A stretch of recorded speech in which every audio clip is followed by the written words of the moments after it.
इस वक्त तालीमी दर्जाबंद के एतबार से फिनलैंड पहले नंबर पर, जबकि सुपर पावर अमेरिका 20वें नंबर पर है। 2023 तक फिनलैंड दुनिया का वो वाहिद मुल्क बन चुका है जहां सब्जेक्ट्स नाम की कोई चीज़ नहीं पाई जाती। हज़रत अली ने फरमाया, जिसमें अदब नहीं उसमें दीन नहीं। मुझे नहीं पता जापानीज़ हज़रत अली को कैसे जानते हैं, लेकिन इस वक्त अमल की जिम्मेदारी जापानीज़ ने ली हुई है। दूसरी जानिब आप हमारा तालीमी निज़ाम मुलाहिज़ा करें जो सिर्फ नकल और छपाई पर मुश्तमिल है। हम जैसे बच्चे पब्लिशर्स बन चुके हैं।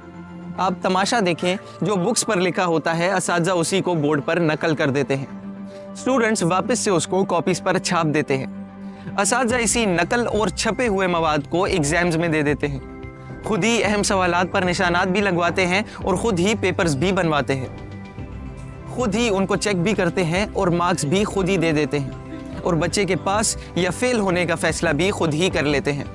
और माँ बाप इस नतीजे पर तालियां बजा बजा कर अपने बच्चों की जहानत और काबिलियत के गुण गाते रहते हैं। और हम भी इन 33 मार्क्स से अपने बच्चों की जहानत का अंदाज़ा लगाते हैं।